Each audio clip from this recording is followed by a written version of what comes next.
और लेसन 4 का नाम है क्या? दो चर वाले रैखिक समीकरण। क्या है? दो चर वाले। पहला बात, चर होता क्या है और रैखिक मतलब क्या है, समझिए पहली बात। चर ऐसा कंपोनेंट जिसका मान बदलता रहता है, चर का संख्या कहते हैं। ऐसे मान लो एक का कभी मान बदलेगा?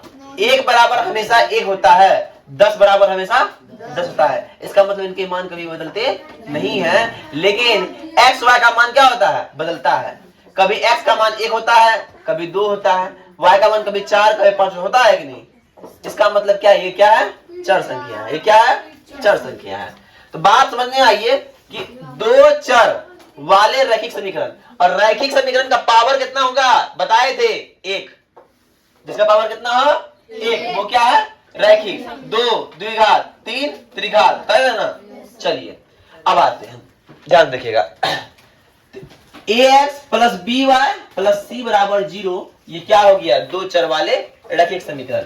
यहाँ पे x y क्या है? चर है, और a b c एक वास्तविक संख्या है। एग्जांपल लिए 2x प्लस 5y माइनस 6 बराबर 0 है, तो x का जो पड़ोसी है वो a और y का पड़ोसी b और जो अकेले है वो है c।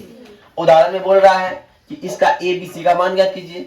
उदाहरण 1 दिया हुआ है 2x प्लस 3y बराबर 4.37। ध्यान दीजिएगा 2x प्लस 3y बराबर दिया है, लेकिन उसको लाना है किधर? ax plus by plus c के रूप में लाना है। तो इस साइड लाना है बराबर के, तो बराबर की साइड लाइन का माइनस में आया। अरे आया कि नहीं? आया। x का पड़ोसी a, y का पड़ोसी b, और जो अकेले है वो पूरा आई। बात समझ में? अब यहाँ देखिए ये भी है, इस सबको एक जगह लेते आए।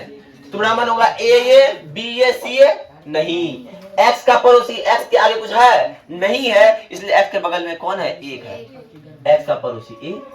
अब y कहाँ है? y यहाँ है, इसके पड़ोसी कौन है? माइनस रूट अंदर 3, कोई दिक्कत? और अकेले कौन है? c, कोई दिक्कत?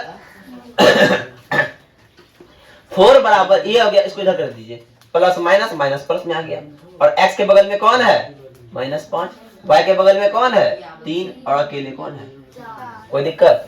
अब नेक्स्ट को आइए, 2x बराबर y, इसको इधर लाते 2x माइनस y, तो x के बगल में जो है वो 2 है, y के बगल में जो है वो -1 है, और c दिया हुआ है ही नहीं। और जब मैथमेटिक्स के टर्म में जब कुछ नहीं है इसका मतलब क्या है? 0 है। जब कुछ नहीं है इसका मतलब क्या है? 0। मेरे पास 1 भी रुपया नहीं है, इसका मतलब मेरे पास 0 रुपया है ना? मैथमेटिक्स बोलता है हमारे पास कुछ नहीं है, इसका मतलब मेरे पास क्या है? 0 है। क्या है? सही बात ना? चलो इतना सही आज रहने दो, आज तुम लोग घर चले जाओ, बारिश का मौसम है, फटाफट घर चले जाओ।